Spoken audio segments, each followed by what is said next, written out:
அத்தியாயம் 14. அன்றைய பயணம் முழுவதும் அவளது நினைவுகளுடனே பயணித்தான். அது அவனை உணர்ச்சி கடலில் தள்ளி இருந்தது. அதிலும் அவளின் இறப்பிற்கு முதல் நாள் நிகழ்வுகள் அனைத்தும் அவனை மேலும் இரும்பாக்கியது. நிச்சயமாக நடந்ததை வெளியில் கொண்டு வந்தே ஆக வேண்டும் என்கிற எண்ணத்திற்கு வந்திருந்தான். காலை நேரம் பேருந்து சென்னையை நெருங்கியதும் அவன் இறங்க, அவனைத் தொடர்ந்து அந்த சிகப்பு சட்டைக்காரனும் இறங்கினான்.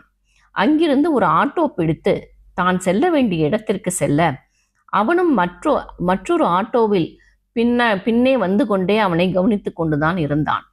தனக்கு கொடுத்த அட்ரஸில் இறங்கி வீட்டிற்குள் செல்ல, சிகப்பு சட்டைக்காரன் போனுடன் சற்றே ஒதுங்கி நின்றிருப்பதை ஜன்னல் வழியே பார்த்து கொண்டிருந்தான் இதயா. அவனுக்கு தகவல் கொடுத்துவிட்டு வீட்டின் முகவரியை குறித்து கொண்டு மெல்ல அங்கிருந்து சென்றான். அவன் இனி சென்னையை விட்டு சென்று விடுவான் என்று புரிந்து கொண்ட இதயா நிம்மதியாக சோஃபாவில் அமர்ந்தான். அவன் அருகே வந்து நின்ற குமரன், என்ன நடக்குது இதயா என்றான் கவலையாக. அயற்சியுடன் கண்களை அழுந்த மூடிக்கொண்டவன், என்ன சொல்ல குமரா, நான் சொன்னா உன்னால தாங்க முடியுமா என்றான் வேதனையுடன். அவன் அருகே அமர்ந்து கைகளை பற்றி கொண்டு, எனக்கு எல்லாமே தெரியும் இதயா, கொடுக்க சொன்னான், கண்டிப்பா ஏதாவது செஞ்சே ஆகணும். அதுக்கு நமக்கு அதிகாரத்துல உள்ள யாராவது நமக்கு துணையா இருக்கணும். ஆமாம், நம்ம அழகேசன் இங்கே தாண்டா இருக்கான். அவன் அப்பா சென்ட்ரல் மினிஸ்டர், உனக்கு ஞாபகம் இருக்கா? அவங்கிட்ட எல்லாம் நாம போக முடியாதுடா. வெறும் காதல் பிரச்சனைனா அரசியல்வாதிங்க உதவிக்கு வருவாங்க. இது ஜாதி பிரச்சனை வேற, அவங்களுக்கு ஓட்டு முக்கியம் என்றான் சலிப்புடன். இல்லடா, இன்னைக்கு நீ போய் அவனை பாரு, முயற்சி செஞ்சு பார்ப்போம். சரி பார்க்குறேன் என்றவன் நன்றாக கண்களை மூடிக்கொண்டான். அவன் முன்னே அவள் வந்து நின்றாள். வர்மா, ஒரே ஒரு நாள் கூட வாழாம போயிட்டேன், ஏன் அன்னைக்கு அங்க அனுப்புனீங்க என்று கேள்வி எழுப்பவும் வியர்க்க விறுவிறுக்க எழுந்து நின்று விட்டான். சட்டென்று எழுந்து நிற்கவும், என்னடா என்றான் குமரன். எத்தனை மணிக்கு அவனை போய் பார்க்கணும்? 9 மணிக்கு வர சொல்லியிருக்கான், நீ கொஞ்சம் நேரம் போய் ரெஸ்ட் எடு என்றதும் எதுவும் பேசாமல் சென்று படுக்கையில் விழுந்து விட்டான். அவனது மனம் ஒருவித தவிப்புடனே இருந்தது. அதே நேரம் ராஜேஷ் தனது வீட்டில் தந்தையுடன் பேசிக் கொண்டிருந்தான். இருவரும் மாடியில் அமர்ந்து பேசிக் கொண்டிருந்தனர். என்னப்பா திடீர்னு கூட என்ன கூட கேட்காம இப்படி முடிவு பண்ணிட்டீங்க? வேற என்னடா பண்ண சொல்ற? இந்த குட்டியை வீட்டில் வச்சிருக்கிறது நமக்கு பிரச்சனை தான். அதுக்கு 50 கொடுத்து சம்பந்தம் பேசணுமா? நம்மதுல எவனாவது சாதாரண பையன் கிடைக்க மாட்டானா? இல்ல மலரத்த பையனுக்கே கொடுத்துருக்கலாமே. மலர் பையனுக்கு கொடுக்கறது சரியா வராதுடா. அதோட உடனே எவனையாவது போய் தேடுறது, என்ன இருந்தாலும் கவுன்சிலர் சம்பந்தின்னு சொன்னா உனக்கு பொண்ணு எடுக்கிறதும் பெரிய இடமா பார்த்துடலாம். தாடையை தடவியவன், அப்படியா சொல்றீங்க? ஆனாலும் கொஞ்சம் 50 அதிகம்தான்ப்பா. அதை விடுறா, அந்த பைய கிளம்பிட்டானா இல்லையா? அவன் சென்னையில் போய் இறங்கிட்டான், வேலைக்கு தான் போயிருக்கான், நான் எல்லாம் விசாரிச்சிட்டேன். அவனால் இனி பிரச்சனை இல்லை. இங்கே இருக்கிற பயலுங்க மேலே ஒரு கண்ணை வச்சுக்கிறேன். அப்போ சரி, நாம் இவ்வளோ சீக்கிரம் தள்ளி விட்டால் நிம்மதியாக இருக்கலாம். அந்த ஆள் எப்போ நிச்சயம் பண்ணலான்னு எதுவும் சொன்னாரா? வீட்டில் பேசிட்டு சொல்கிறேன்னு சொல்லியிருக்கான். இங்கே இந்த நாய்க்கு எதுவும் தெரியாமல் பார்த்துக்கணும். வீட்டை சுற்றி எப்பவும் காவல் காத்துக்கிட்டே இருக்கணும் கல்யாணம் முடிகிற வரை. சரிப்பா, அதெல்லாம் நான் பார்த்துக்கிறேன் என்றவர்கள் கிளம்பி கீழே வந்தார்கள். பார்வதி அறையை விட்டு வெளியே வந்திருக்கவில்லை. அவள் மனதளவில் சோர்ந்து போயிருந்தாள். இதயா இப்படி அனைத்தையும் விட்டுவிட்டு போயிருப்பான் என்று அவளால் ஏற்றுக்கொள்ளவே முடியவில்லை. அதோடு முதல் நாள் வாங்கிய அடியில் உடலும் சோர்ந்திருக்க படுக்கையை விட்டு எழாமல் கண்களை மூடி படுத்திருந்தாள். ஹாலில் தந்தையும் அண்ணனும் பேசிய சத்தங்கள் கேட்டது. அவர்கள் கிளம்பி செல்வதும் கேட்டது. மங்களம் வந்து கதவை தட்டி சாப்பிட வர சொன்னார். அதை கேட்டு வெறுப்பாக இருந்தது. என்ன வாழ்க்கை இது என்கிற கேள்வி எழுந்து கொண்டே இருந்தது.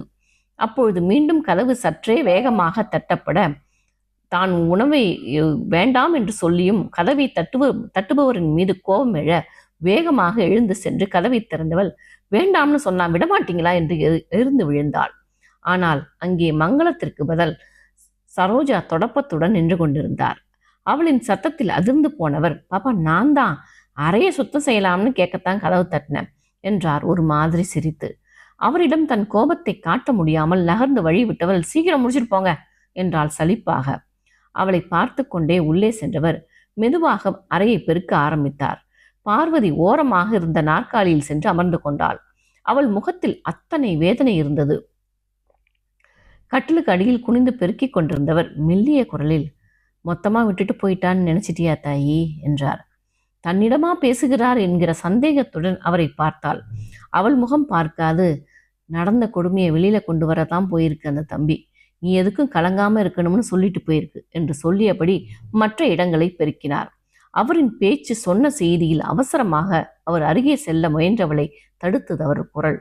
நான் தொடர்ந்து உனக்கு செய்தி கொடுக்கணும்னா என்கிட்ட பேசாத பாப்பா என்று சொல்லிவிட்டு அறையை விட்டு வெளியேறிவிட்டார். அவள் இதை முற்றிலும் எதிர்பார்க்கவில்லை. அன்று அவர்கள் தன்னிடம் சொன்னபோது எப்படி தங்கள் வீட்டில் ஆள் வைத்து செய்தியை பகிர முடியும் என்று நினைத்தாள்.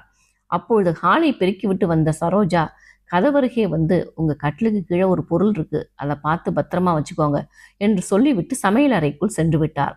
அவசரமாக கதவை சாற்றிவிட்டு சென்றவள் கட்டிலின் கீழே குனிந்து பார்த்தாள். அங்கே ஒரு ஓரமாக ஒரு கவர் இருந்தது. அவசரமாக அதை எடுத்து பிரித்தாள். அதில் ஒரு மொபைல் போனும் சிம்மும் இருந்தது. அதோடு ஒரு கடிதமும் இருந்தது. எந்தவித அழைப்பும் இன்றி மொட்டையாக ஆரம்பித்தது அந்த கடிதம். என் தேனுவிற்கு நடந்த கொடுமைக்கு நியாயம் கேட்கவே நான் அங்கேருந்து கிளம்பியிருக்கேன். உன்னையும் அந்த வீட்டிலேருந்து காப்பாற்றவே இங்கே வந்திருக்கேன். உனக்கு அனுப்பியிருக்கும் அந்த மொபைலில் சிம்மை போட்டு அணைச்சி வச்சிரு. உனக்கு ஏதாவது அவசரம்னா எங்கள் அனைவரின் எண்களும் அதில் பதியப்பட்டிருக்கு. மிக கவனமாக இருக்கணும். உன்னுடைய கவனம் சிறிது பிசகினாலும் நாம் நினைச்சது எதுவும் நடக்காது என்பதோடு கடிதம் முடிந்திருந்தது. அவர்களின் திட்டமிடலை பாராட்டி கொண்டே அந்த கடிதத்தை டாய்லெட்டில் போட்டு ஃப்ளஷ் செய்து விட்டாள். பின்னர் மொபைலில் சிம்மை போட்டு அதில் இருந்த நம்பர்களை குறித்து வைத்து கொண்டு போனை சுவிட்ச் ஆஃப் செய்து மெத்திக்கடியில் வைத்து விட்டாள். உள்ளுக்குள் பதட்டமாக இருந்தது. அரசியல் பலமும் ஜாதி சங்கத்தின் அதிகாரமும் கொண்ட இவர்களை எப்படி எதிர்க்கப் போகிறான் என்கிற யோசனை அவளை சூழ்ந்தது. அப்பொழுது மீண்டும் கதவு தட்டப்பட அவசரமாக சென்று திறந்தவளுக்கு ஏமாற்றமே கிடைத்தது. அங்கே மங்களம் முறைத்து கொண்டு நின்றிருந்தார். எவ்வளவு நேரமா கூப்பிடுறேன், சாப்பிடவா என்று சொல்லிவிட்டு முன்னே சென்றார். அவளும் மற்ற யோசனைகளை ஒதுக்கி வைத்து விட்டு, மா நான் இன்னும் 2 நாள்ல காலேஜுக்கு போகணும் என்றபடி சமையல் அறைக்குள் நுழைந்தாள். அதையே என்கிட்ட சொல்ற, உங்க அப்பாவும் அண்ணனும் வரட்டும், முடிவு பண்ணிக்கலாம் என்றபடி தோசையை அவள் தட்டில் போட்டார். அவரை நிமிர்ந்து பார்த்தவள், இதுல என்ன முடிவு பண்ண இருக்கு என்றபடி சாப்பிட ஆரம்பித்தாள். கல்லில் எண்ணெயை ஊற்றிக்கொண்டே திரும்பியவர், நீ படிச்ச வரைக்கும் போதும்னு வீட்டிலேயே இருன்னு சொன்னாலும் சொல்வாங்க, அதுக்கு தான் என்றார். அதை கேட்டு தட்டை வைத்து விட்டு, என்ன சொல்றீங்க, என்ன விளையாடுறீங்களா என்றாள் கோபமாக. தோசையை திருப்பி அவள் முகத்துக்கு நேரே நீட்டி, இந்த பாரு, என்கிட்ட குதிக்கிற வேலையெல்லாம் வச்சுக்காத, எதுவா இருந்தாலும் அப்பா வந்ததுக்கு அப்புறம் பேசிக்கோ, இப்ப சாப்பிடு என்றார். அத்தனை கோபம் அவளுக்கு. உடல் லேசாக நடுங்கினாலும் அக்காவின் மரணத்திற்கு இவர்கள் அனைவரும் பதில் சொல்லியே ஆக வேண்டும்.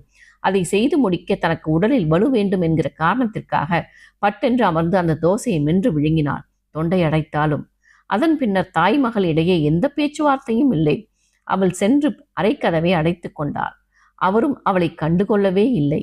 கட்டிலின் ஓரம் கால்கள் கட்டிக்கொண்டு அமர்ந்திருந்தவளின் காதில் தேனு அன்று பேசியது கேட்டது. நான் ரொம்ப சந்தோஷமா இருக்கேன் பாருகுட்டி.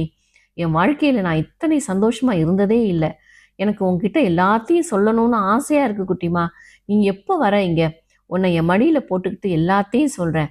இப்போ எல்லாம் சின்ன சின்ன விஷயத்த கூட நான் ரசிக்கிறேன்டா குட்டி. எனக்குள்ள இப்படி ஒரு மாற்றம் வரும்னு நான் நினைச்சே பார்த்தது இல்லடா குட்டிமா. அக்கா, நீயா இவ்வளோ பேசுற?